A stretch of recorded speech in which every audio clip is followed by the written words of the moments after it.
오늘부터 우리가 함께 묵상할 본문은 에스라입니다. 이 바벨론에게 남유다가 멸망당한 지 70년이 딱 차고 나서 하나님께서는 이미 예레미야 선지자를 통해서 예언된 말씀 그대로 이들이 다시 예루살렘으로 귀환하게 되는 그 역사를 우리에게 보여주고 있는데요.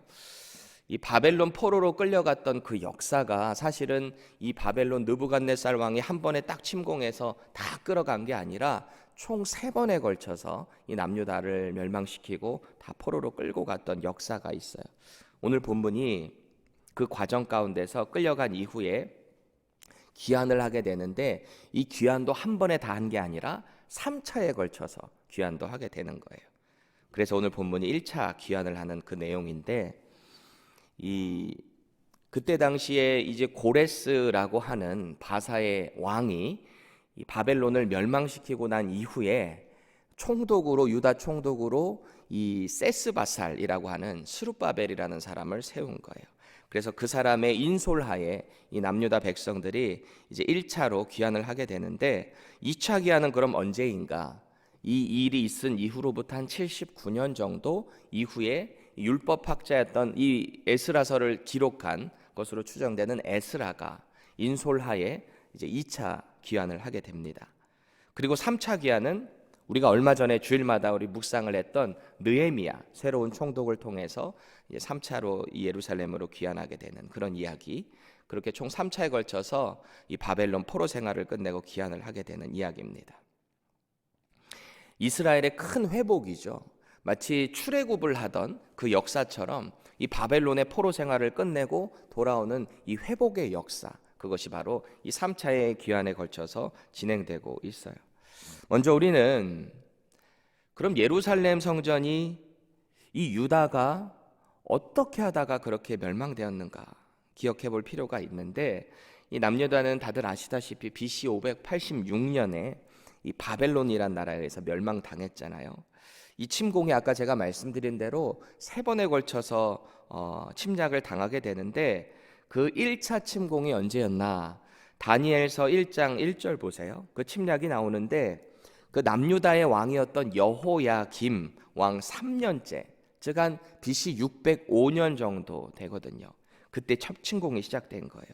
이 느부갓네살이 그때 쓴 전략이, 이 바벨론 왕이 어떤 전략을 썼냐? 남유다에서 흠없고 순전해 보이는, 지혜로워 보이는 이 다니엘과 같은 소년들을 다 포로로 끌고 가서 이 바벨론 나중에 환관으로 쓰려고 그렇게 훈련을 하기 위해서 데려간 거예요. 그리고 두 번째 침략이 열왕기하 24장에 이 여호야김 왕이 죽고 나서 그 아들 여호야긴 이 왕이 되거든요. 그 첫 번째 침공으로부터 약 한 8년 뒤에 다시 쳐들어와서 이 여호야긴을 폐위시키는데, 이 여호야긴은 3달밖에 왕 노릇을 하지 못해요. 근데 사실 여호야김, 여호야긴 둘 다 친애굽파거든요. 애굽에서 세운, 바로 느고가 원래 여호야긴 김을 그렇게 세웠으니까. 그러다 보니까 이 바벨론 입장에서 볼 때는 참 이게 가시와 같은 거예요. 그래서 여호야긴도 폐위시킨 다음에 포로로 끌고 갑니다. 그리고 친 바벨론 사람으로 시드기야를 세운 거예요. 그런데 이 시드기야 역시 애굽과 바벨론의 전쟁 구도가 막 벌어지니까 눈치 게임을 한 거예요. 그러다가 바벨론에 의해서 완전히 멸망을 당하는 것이 열왕기하 25장에 나오는 거예요. 시드기야 11년째 됐을 때 완전히 예루살렘이 멸망됩니다. 그리고 왕과 왕자들 다 포로로 끌려가 가지고 왕이 보는 앞에서 왕자들 다 죽고요, 이 시드기야 왕 2눈도 뽑히고 사슬로 묶여가지고 죽는 그날까지 오게 있었더라. 이게 남유다의 처참한 멸망의 역사입니다. 사실 그 이후에 4번째 침공도 있어요. 죄송해요, 새벽부터 머리가 막 아프시지요. 근데 우리가 왜 이렇게 귀환이 되었는가, 어떻게 하다 망했는가를 조금 알 필요가 있어요. 이 4번째 침공은 뭐 거의 전장 정리 정도로 보면 돼요. 3번째 침공 끝난 한 달 뒤에, 약 한 달 뒤 정도에 그때 바벨론의 이 장군이었던 느부사라단이 쳐들어옵니다. 그래서 예루살렘 성전 완전히 초토화시켜요. 성전에 야긴과 보아스라는 큰 놋기둥이 있었잖아요. 다 부셔버리고 성전 기물들 다 가져가요. 그리고 나머지 사람들까지 다 포로로 끌고 갔던 마지막 역사죠. 하나님의 심판이었어요. 철저히 망한 거예요. 이스라엘 사람들 입장에서 얼마나 치욕이었겠어요. 예루살렘 하면 하나님의 임재가 충만한 곳, 하나님이 함께 하시고 하나님이 지키시는 곳이라고 생각했을 텐데 그곳이 이방인인 바벨론에 의해서 완전히 초토화가 됐으니 얼마나 마음이 아팠겠어요. 그렇게 70년이라는 세월을 나라를 잃고 바벨론에서 포로 생활을 한 거예요. 그러다가 드디어 오늘 1절로 연결이 되고 있는 거죠.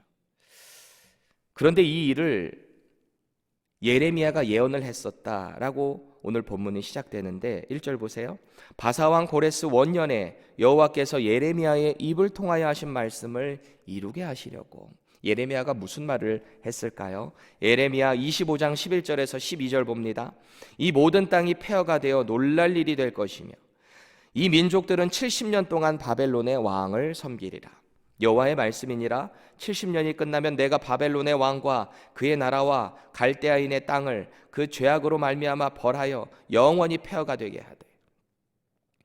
예루살렘이라는 나라도 하나님의 백성도 하나님을 떠나서 우상 섬기고 힘의 원리를 따라가다가 이방인인 바벨론에 의해서 멸망당했는데 이 바벨론 역시 하나님에 의해서 멸망이 된 거예요.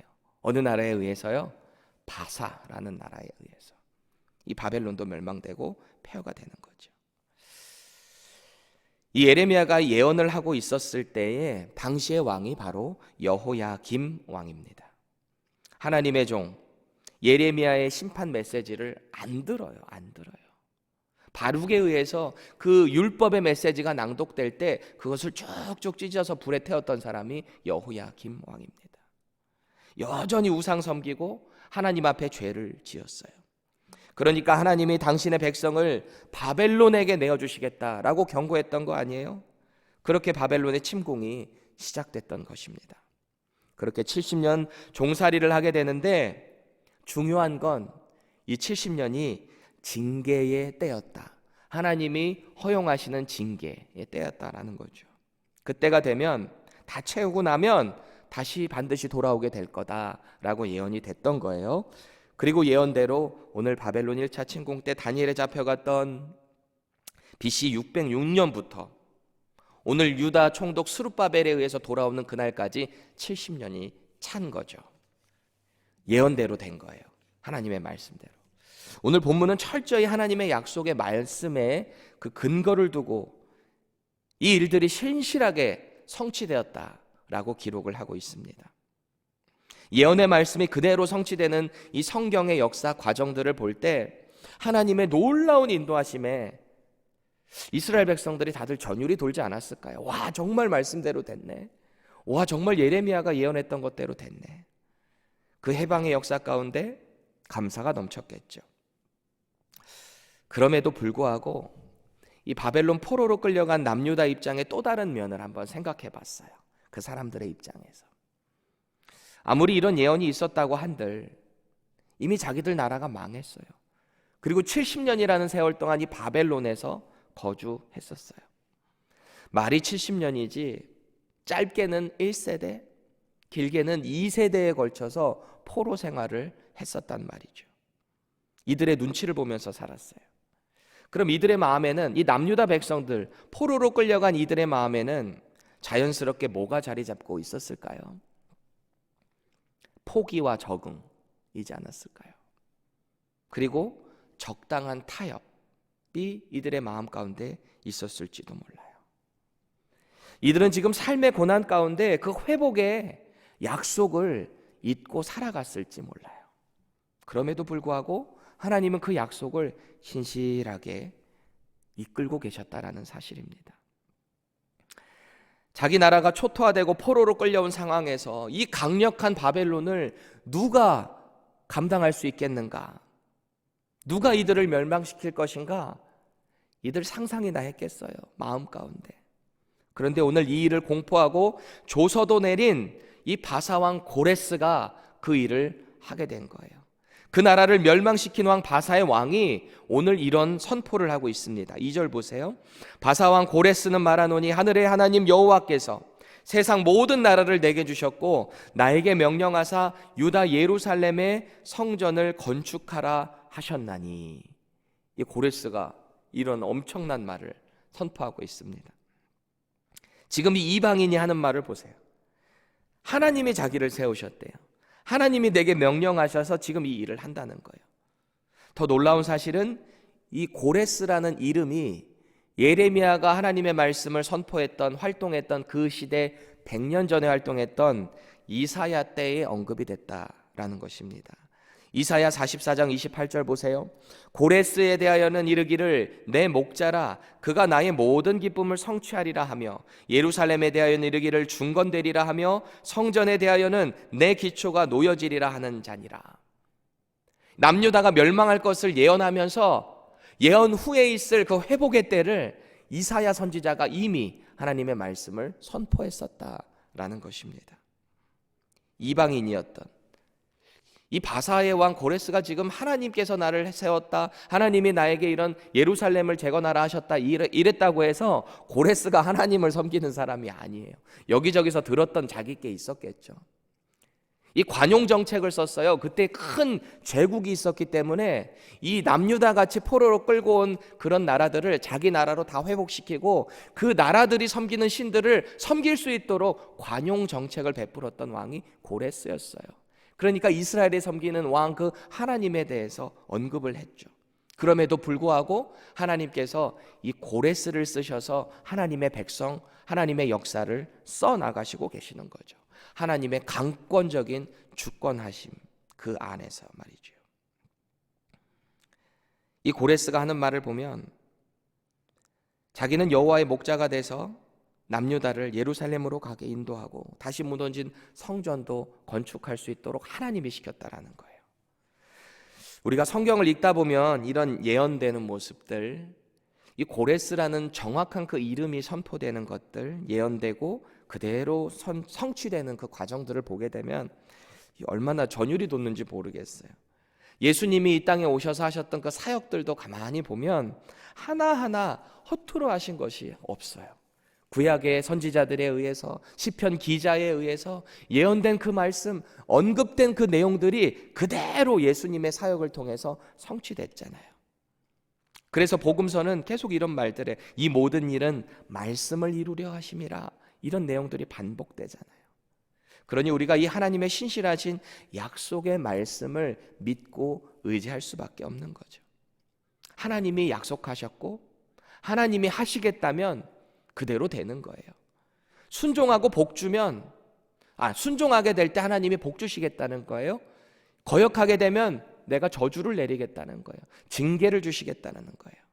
그런데 그 징계가 얼마나 무섭고 처참한지 나중에 보세요. 차라리 산들이 자기들을 덮어서 고통을 없애달라고 할 만큼 그 심판의 무서운 날이 온다라는 거예요. 그럼에도 불구하고 하나님께서는 당신의 백성들을 회복시키시겠다. 사람의 눈으로 생각과 지혜로는 불가능한 그 일을 하나님이 하시면 하시겠다라는 거예요.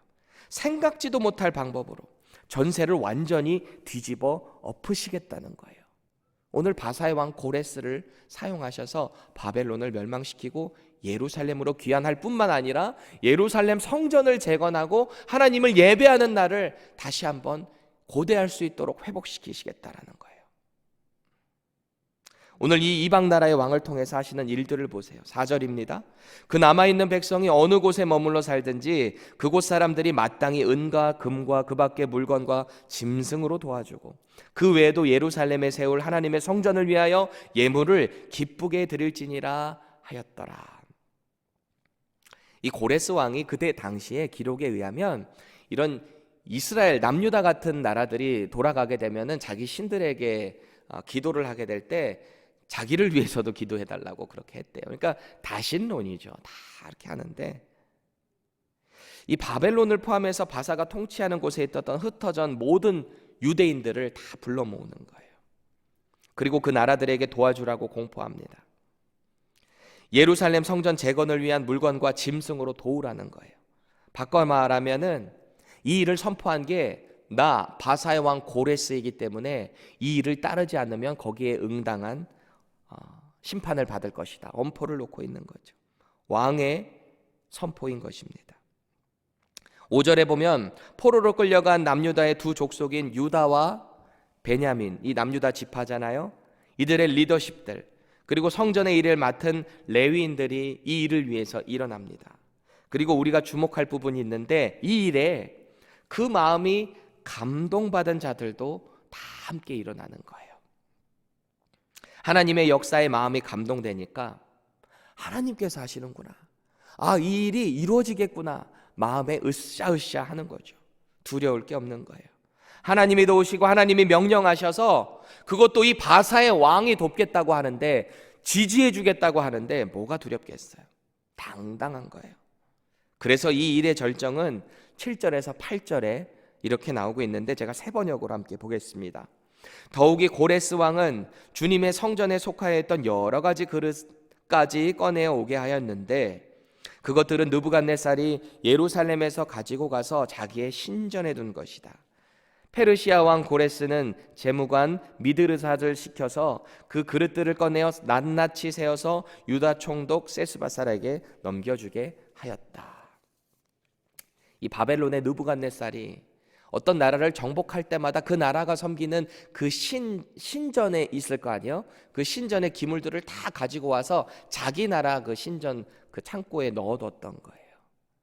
뭔가 우월감, 우리의 신이 이겼다라고 하는 당시의 배경이죠. 그래서 오늘 본문 10절에서 11절은 바벨론에 의해 철저히 유린되고 농락당한 하나님의 성전 예루살렘 기구들을 되찾는 장면이 나오죠. 예루살렘으로 귀환하는 승리의 기록들이 이 10절, 11절에 나오고 있는데, 우리가 조금 의아해하는 부분이 있죠. 9절에서 10절에 나열된 이 물건들의 실제 합계를 해보면은 2499개예요. 은금이 다 합쳤을 때. 그런데 11절에서는 금, 은 그릇이 모두 5400개라고 이야기를 하고 있습니다. 그래서 어떤 학자들은 이게 필사를 할 때 기록이 잘못됐다, 오타가 난 거다, 그렇게 말하는 사람들도 있는데, 많은 학자들은, 대부분의 보수적인 학자들은 이 중요하고 가치 있는 것들을 언급하고 이것들을 총 합치면 5400개의 그릇이 되었을 것이다 라고 봅니다. 얼마나 가슴이 벅차고 기쁜 일일까요? 하나님의 성전에서 쓰던 기구들이 다른 이방인의 나라에 가서, 그것도 그들이 섬기는 우상신전에서 그렇게 농락당했다라고 했을 때 이 민족의 마음이 얼마나 아팠을까요? 그런데 그것이 다 회복되는 거예요. 예레미야를 통해서 주셨던 하나님의 말씀이 그대로 회복되는 거예요. 이 기구들이고 뭐고 백성들 다 끌려갔다가 때가 되면 다시 돌아올 것, 그것이 회복되는, 그대로 이루어지는 모습입니다. 민족의 해방을 맞이하는 격정의 순간이에요. 미국의 연합군에 의해 핵폭탄이 딱 일본에 떨어졌을 때 일본 천황이 무조건 항복하고 대한민국이 독립을 맞이했던 8.15 광복의 날, 너나 할 것 없이 부둥켜 안고 울면서 이 태극기 대한민국 만세를 외쳤던 그 선조들의 모습, 지금 이들에게 있지 않을까요? 우리 드디어 회복되는구나. 그럼에도 불구하고 이들은요, 70년 후에 예루살렘으로 귀환할 거라는 예레미야의 예언을 들어왔으면서도 생활고에 얼마나 찌들었던지 이것을 생각할 겨를이 없었을지 모르겠어요. 여전히 종살이를 알면서 정말 그 일이 가능이나 할까? 정말 우리가 여기서 회복이 돼서 예루살렘으로 갈 수 있을까? 그런 의문을 여러 차례 품었을지도 모르겠어요. 그런데 하나님이 하시면 된다는 이 진리는 오늘 이들에게 역사하고 있는 것입니다. 여러분, 하나님의 말씀은 인류의 시작인 아담인 때로부터 시작해서 여전히 신약교회를 지나고 있는 저와 여러분들, 우리 교회 가운데 지금도 유효한 줄 믿습니다. 불가능을 가능케 하시는 하나님의 말씀을 굳게 믿으시기 바랍니다. 고된 세상 가운데 살아가면서 하나님의 말씀으로 그 말씀 붙잡고 승리할 수 있기를 축원합니다. 하나님이 하시면 되는 거예요. 우리가 어떤 상황과 형편 가운데 있을지라도 오늘 우리와 함께 하시면서 세상 끝날까지 지켜주시겠다, 예수 그리스도의 그 십자가의 은혜, 하나님의 사랑으로부터 끊을 수 없다라는 그 약속의 말씀 붙잡고 나가시기 바랍니다. 어려움이 있을 때에 감당할 수 있는 힘을 주시고 우리가 생각지도 못할 피할 길을 여시기도 하시는 그 하나님의 능력을 믿으시기 바랍니다. 그래서 오늘도 우리를 통해서 당신의 일을 이루시기 원하시는 그 하나님의 약속 붙잡고 승리의 삶을 살아가시기를 축원합니다. 기도하겠습니다. 하나님, 이 바벨론 포로 70년이라는 세월을 끝내고 하나님께서 다시 예루살렘으로 귀환시키는 이 역사를 봅니다. 생각지도 못한 이 바사라는 나라를 세우셔서 그 왕 고레스를 통해 하나님의 백성, 하나님의 기구들을 다시 한번 귀환시키시는 그 회복의 역사를 통해 하나님께서 하시면 하시겠다는 이 약속의 말씀, 오늘도 우리가 붙잡고 승리할 수 있기를 원합니다. 우리 눈으로 볼 때는 절대 이루어지지 않을 것 같은 불가능한 일일 수 있어도 하나님께서 하시면 하신다라는 믿음 붙잡고 오늘도 사명자의 삶을 살아갈 수 있는 우리 모두 되게 하여 주시옵소서. 예수님의 이름으로 기도합니다. 아멘.